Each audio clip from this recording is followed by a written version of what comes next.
അസ്സലാത്തു വസ്സലാമു അലൈക യാ സയ്യിദി യാ റസൂലല്ലാഹ് സ്വല്ലല്ലാഹു അലൈഹി വസല്ലം. മുഹിബീങ്ങളെ, ഇന്ന് ഞാൻ പറയാൻ പോകുന്നത് 10 സൂറത്തുകളും ആ സൂറത്തിൻ്റെ നേട്ടവും ശ്രേഷ്ഠതകളെ കുറിച്ചിട്ടാണ്.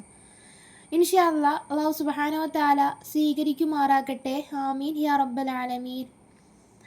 10 സൂറത്തുകളിൽ ഒന്നാമത്തെ സൂറത്ത് എന്ന് പറയുന്നത് സൂറത്ത് ഫത്ഹ് ആണ്.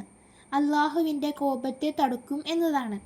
സൂറത്തുൽ ഫത്ഹിനെ കുറിച്ച് പറയുകയാണെങ്കിൽ ഒരുപാട് ശ്രേഷ്ഠതകളുള്ള സൂറത്താണ് സൂറത്തുൽ ഫത്ഹ്.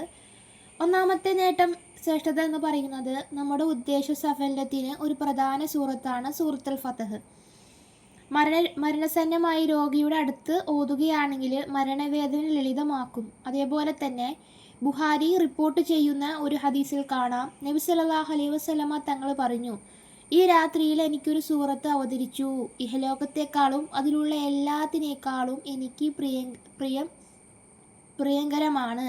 തുടർന്ന് നബി സല്ലല്ലാഹു അലൈഹി വസല്ലമ തങ്ങൾ ഓതുന്നുണ്ട്, ഇന്നാ ഫതഹനാ ലക ഫതഹൽ മുബീൻ എന്ന സൂറത്താണ് എനിക്ക് അവതരിപ്പിക്കപ്പെട്ടത് എന്ന്. സഅലബ് റളിയല്ലാഹു അൻഹുവിൽ നിന്നും നിവേദനം ചെയ്യുന്ന ഒരു ഹദീസിൽ കാണാം, മുത്തുനബി സല്ലല്ലാഹു അലൈഹി വസല്ലമ തങ്ങൾ പറഞ്ഞു, വല്ലവനും സൂറത്തുൽ ഫത്ഹ് ഓതിയാൽ അവൻ നബി സല്ലല്ലാഹു അലൈഹി വസല്ലമ തങ്ങളുടെ കൂടെ മക്ക ഫത്ഹ് യുദ്ധത്തിൽ പങ്കെടുത്തവനെ പോലെയായി എന്ന്.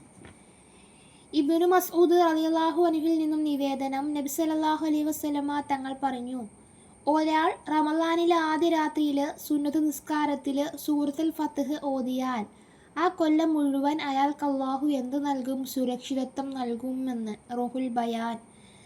ഇതേപോലെ തന്നെ ഒരു വ്യക്തി സ്ഥിരമായിട്ട് ഡെയിലി മുടങ്ങാണ്ട് സൂറത്തുൽ ഫത്ഹ് പാരായണം ചെയ്താൽ അള്ളാഹു അവനിക്ക് കൊടുക്കുന്ന വലിയൊരു അനുഗ്രഹം എന്ന് പറയുന്നത് മുത്തായ നബി സല്ലല്ലാഹു അലൈഹി വസല്ലമ തങ്ങളെ സ്വപ്നത്തിൽ കാണാനുള്ള ഭാഗ്യം ആ വ്യക്തിക്ക്, സ്ഥിരമായി ഓതുന്ന സൂറത്തുൽ ഫത്ഹ് ഓതുന്ന വ്യക്തിക്ക് കൊടുക്കുമെന്നതാണ്.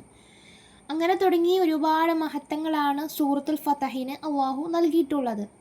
ഇൻഷാ അല്ലാഹ് ഇനി രണ്ടാമത്തെ സൂറത്ത് എന്ന് പറയുന്നത് നമ്മളെപ്പോഴും ഓതുന്ന അറിഞ്ഞിരിക്കുന്ന ഒരു സൂറത്ത് തന്നെയാണ് സൂറത്തുൽ യാസീൻ എന്നത്.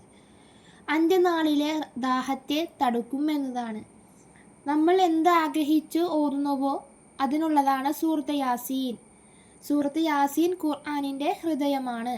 നമ്മൾ മരിച്ചുപോയവർക്കും നമ്മുടെ പ്രയാസങ്ങൾ വരുമ്പോഴും ഒക്കെ നമ്മൾ എന്താണ് സൂറത്ത് യാസീൻ പാരായണം ചെയ്യാറുണ്ട്.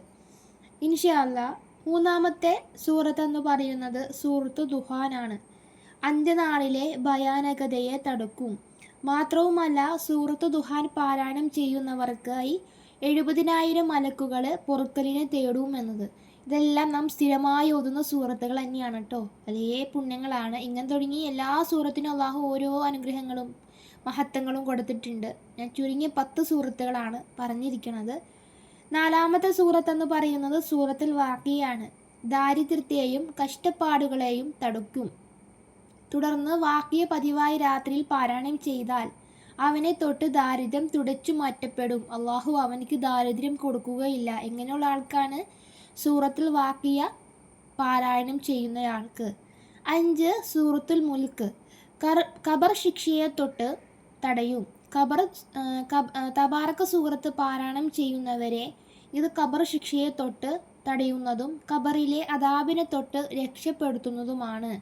നബി സല്ലല്ലാഹു അലൈഹി വസല്ലമ തങ്ങൾ പറഞ്ഞിട്ടുണ്ട്, ഖുർആനിലെ ഒരു സൂറത്ത് അത് പാരായണം ചെയ്യുന്നവരെ സ്വർഗത്തിൽ പ്രവേശിക്കുന്നതുവരെയും അത് വാദിക്കും. അത് ഏത് സൂറത്താകുന്നു? തബാറക സൂറത്താകുന്നു എന്ന് തൊബറാനി. മുത്തനബി സല്ലല്ലാഹു അലൈഹി വസല്ലമ തങ്ങൾ സ്ഥിരമായി ഓതുന്ന ഒരു സൂറത്താണ് സൂറത്ത് മുൽക്ക്, തബാറക സൂറത്ത്. ഖബറിലെ പ്രകാശം ഉണ്ടാവാനും ആ ഇരുട്ടെന്ന ഖബറിലെ പ്രകാശം ഉണ്ടാവാനും ഖബറിലെ ശിക്ഷയെ തൊട്ട് നമ്മളെ മാറ്റി വാദിച്ച് എന്താണത് സ്വർഗത്തിൽ എത്തിക്കുന്നവരെയും ആ സൂറത്ത് വാദിക്കുമെന്ന്. അത്രത്തോളം മഹത്വമുള്ള ഒരു സൂറത്ത് തന്നെയാണ് സൂറത്തുൽ മുൽക്ക്.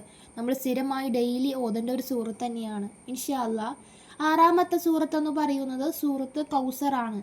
എതിരാളികളെ തടുക്കും. 7 സൂറത്തുൽ കാഫിറൂൻ. മരണസമയം ഷെയ്ത്താനെ തൊട്ട് തടുക്കും. കാഫിറൂൻ സൂറത്ത് സ്ഥിരമായി ഓതുന്ന ഒരാൾ കാഫിറായിട്ട് മരിക്കുകയില്ല എന്നതാണ്. നമ്മൾ നിസ്കരിക്കുമ്പോഴൊക്കെ ഇപ്പോൾ ളുഹാ നിസ്കാരം ആയിക്കോട്ടെ, മറ്റു നിസ്കാരങ്ങളെല്ലാത്തിലും നമ്മൾ സൂറത്ത് കാഫിറൂൻ ഓതാറുണ്ട്. അതേപോലെ തന്നെ സൂറത്തുൽ ഇഖ്ലാസ് കാപട്യത്തെ തടുക്കും.